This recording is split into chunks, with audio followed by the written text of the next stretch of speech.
Welcome back to Mini Mayhem. I'm Vox, and I'm kind of freaking out right now. Disney just released a press clip from the upcoming episode, The Monster and the Queen, and I know we're just days away from the episode, but I'm going to do a last-minute analysis breakdown of this clip as we finally have the voice of GLOBGOR. Now, in case you're freaking out thinking, oh my god, he's free from the crystal, they just spoiled that. You just spoiled that. It's a flashback. Not only would Disney let something like that loose, but if we just look at the context of the clip, it's a flashback. So briefly, I just want to run through it, get some thoughts, some speculations of what else we'll see, and get you guys fired up for this sure to be amazing episode. We open up with a gigantic GLOBGOR holding Eclipsa walking out of a forest, both of them harmonizing, singing about how one day they'll have their day. They'll no longer have to sneak around. We'll have our day. GLOBGOR sounds absolutely beautiful, and he's voiced by James Camille, who was previously on Jane the Virgin.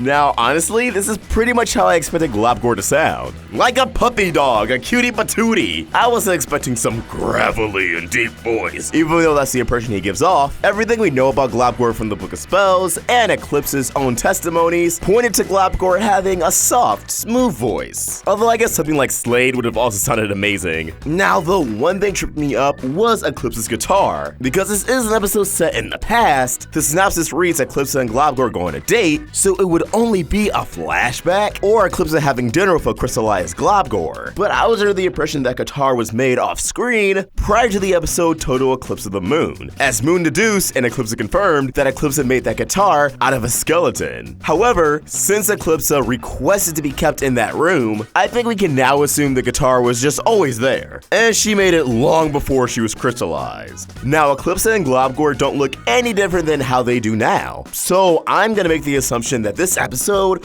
will conclude with both of their crystallizations. We'll get the full context as to why GLOBGOR ate Chastacan, likely the kidnapping Meteora, as she's nowhere to be seen here, and some things will probably raise more questions than answers. Now, GLOBGOR in this clip actually demonstrates his side-shifting ability, where evidently, his clothes will shrink and expand with him. Wow, I wish I had that. Definitely would have saved me a lot of money over the years, especially on pants. Now, what we're seeing here is a very peaceful GLOBGOR, but I don't think he'll conduct that personality throughout the episode. By the end, I think we'll see a more sinister, angry GLOBGOR, absolutely infuriated that his child has been stolen from him. This episode, which is before Coronation, aka where GLOBGOR will likely be freed, and this was 100% intentional. If we do get to see both sides of GLOBGOR, we as an audience will have to decide for ourselves. Well, is he good or is he bad? This episode may certainly show us both sides, but which one outweighs the other? Can one rotten action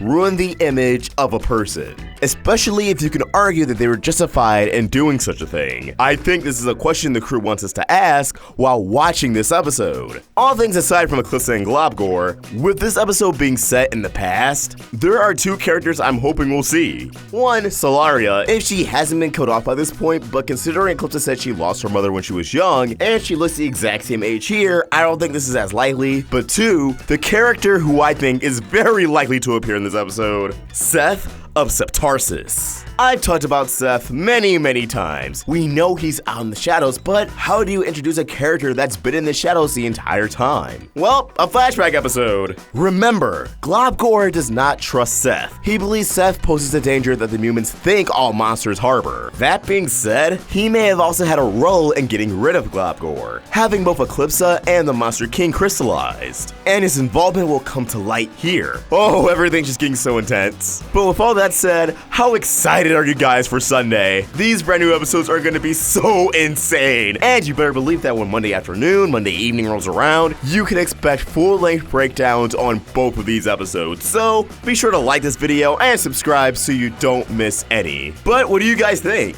Who do you want to see in this episode? Could we see Seth? What are your thoughts on GLOBGOR and his voice? Let us know your thoughts in the comments below, or tweet your thoughts at Roundtable Vids, and for my own thoughts, you can find me at Vox. We're also on Instagram. You guys can help the Roundtable grow by either becoming a member of this channel, or supporting us over at Patreon. Link in the description. I hope you have an awesome day, and Vox signing out.